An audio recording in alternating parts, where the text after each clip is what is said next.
पिछले मॉड्यूल में हमने 8 ब्रांचेस को डिस्कस किया था। इस मॉड्यूल में हम मज़ीद 8 ब्रांचेस को डिस्कस करेंगे। इस तरह हमारी बायोलॉजी की 16 ब्रांचेस कंप्लीट हो जाएंगी। पेलियोनेटोलॉजी में हम ऑर्गेनिजम्स के फॉसिल्स की स्टडी करते हैं। फॉसिल्स क्या होते हैं? ये ऑर्गेनिज्म के मरने के बाद उसका ढांचा ज़मीन के अंदर बाकी रह जाता है, उसको फॉसिल कहते हैं और उसकी स्टडी को हम पेलियोनेटोलॉजी कहते हैं। आपके सामने डायनासोर का एक ढांचा मौजूद है जिसको पेलियोनेटोलॉजिस्ट्स ने डिस्कवर किया था। आप इस ढांचे को देखकर बखूबी अंदाज़ा लगा सकते हैं कि डायनासोर की शक्ल कैसी रही होगी।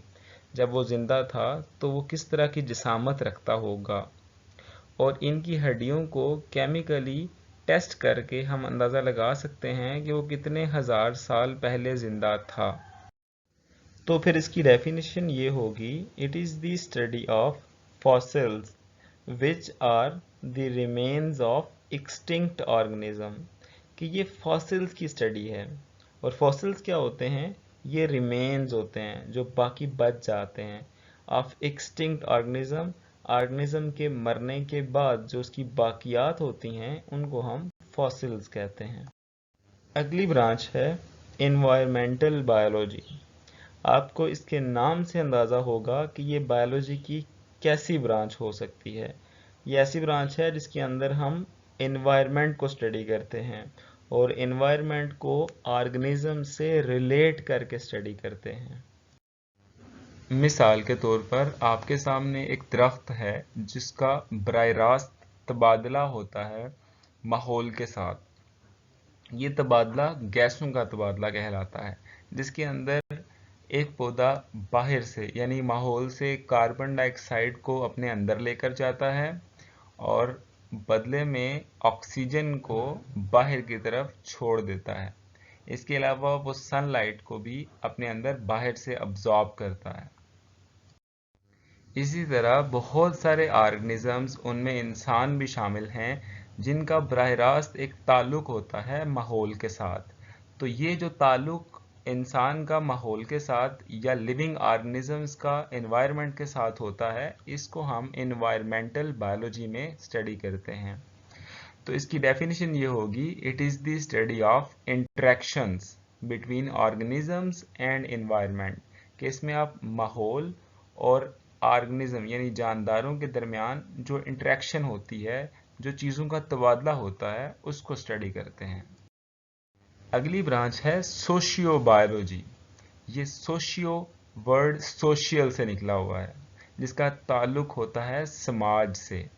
आपने देखा होगा बहुत से जानदार ऐसे होते हैं जो समाज बना के रहते हैं, जो सोसाइटीज़ की शक्ल में रहते हैं, जो मुआशरे की सूरत में रहते हैं। उनके अंदर इंसान भी हैं, उनके अंदर चूंटियाँ भी हैं, उनके अंदर रीछ भी शामिल हैं, और बहुत सारे ऐसे जानदार जो झुंड की शक्ल में रहते हैं।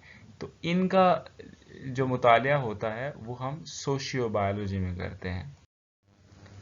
यहाँ पे चूंटियों का सोशल बिहेवियर बहुत इंटरेस्टिंग एग्जाम्पल होगी। आप इनकी लेबर ऑफ डिवीज़न को देखते होंगे।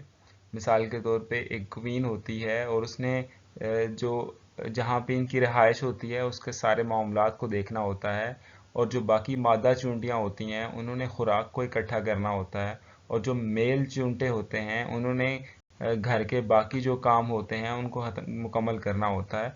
तो ये एक सोसाइटी की बहुत अच्छी मिसाल है। इसकी सादा मिसाल आप अपने इर्द गिर्द इंसानों की सोसाइटी को देखकर बखूबी समझ सकते हैं।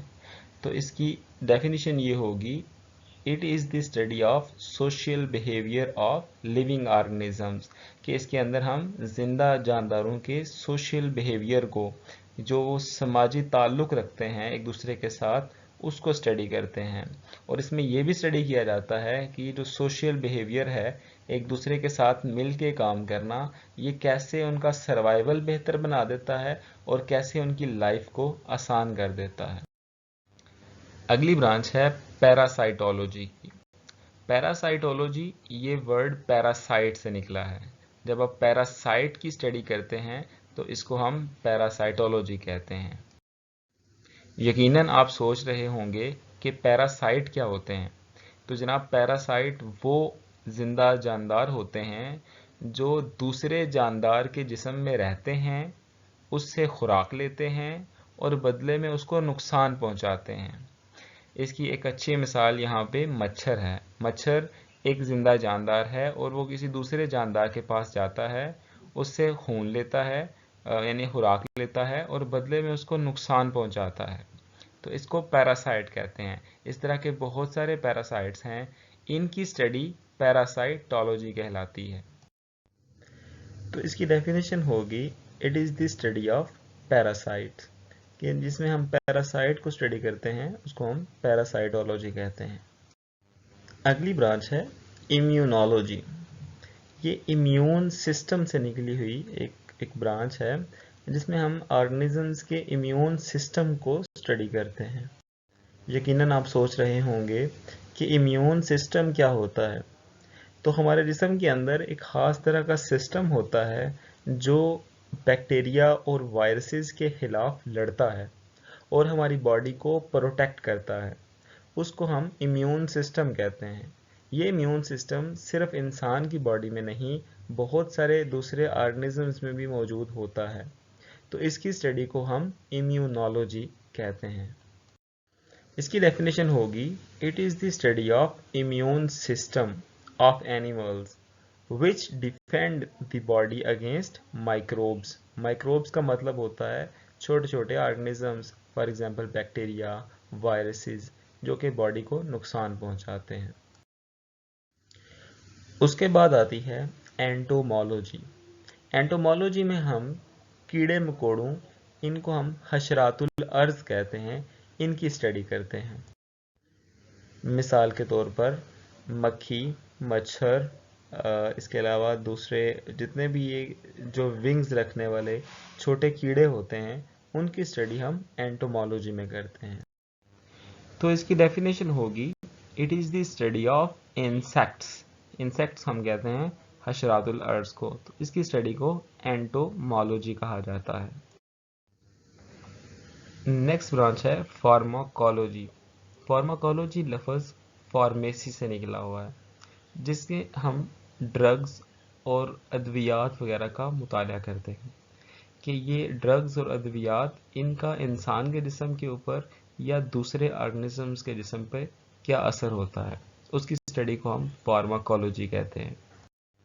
मिसाल के तौर पे अगर किसी ऑर्गेनिज्म की बीमारी के लिए कोई दवाई बनाई जाती है, तो उस दवाई का उस ऑर्गेनिज्म के जिस्म पे क्या असर होगा, क्या वो उसके लिए फ़ायदेमंद होगी या उसको नुकसान पहुंचाएगी, इसकी स्टडी हम फार्माकोलॉजी में करते हैं।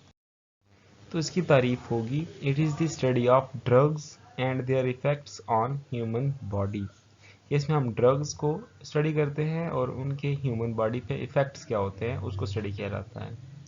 बेसिकली जो इंसान होते हैं वो ज़्यादातर अद्वियात अपने लिए बनाते हैं, अपने फ़ायदे के लिए बनाते हैं। तो इसलिए यहाँ पे हम फार्माकोलॉजी में ज़्यादातर इंसानों की ही बात करते हैं और इसमें बहुत कम होता है ऐसी अद्वियात जो इंसानों के फ़ायदे के लिए रखे गए जानवरों पर इस्तेमाल की जाती हैं।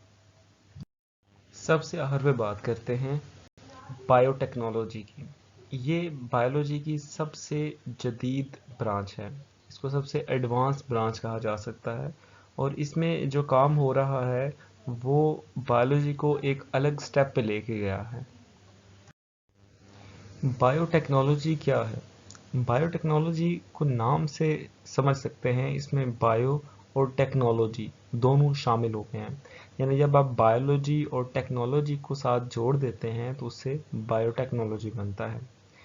तो इसके अंदर हम छोटे ऑर्गेनिजम्स, जो लिविंग ऑर्गेनिजम्स होते हैं, फॉर एग्जांपल बैक्टीरिया, वायरसेस, उनको अपने फ़ायदे के लिए इस्तेमाल करते हैं। उनको टेक्नोलॉजी की मदद से ऐसी प्रोडक्ट्स बनाने के लिए मजबूर करते हैं जो प्रोडक्ट्स इंसानों के फ़ायदे के लिए बाद में इस्तेमाल हो सकती हैं। तो ये सारी स्टडी बायोटेक्नोलॉजी कहलाती है।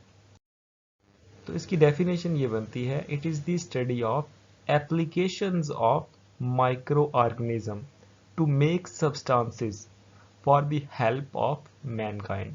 یعنی انسانیت کے فائدے کے لیے، ان کی مدد کے لیے ایسے سبسٹانس بنوانا، کن سے؟ مائکرو آرگنزم سے۔ تو یہ جو اپلیکیشن ہوتی ہیں ان کو ہم بایو ٹیکنالوجی کہتے ہیں۔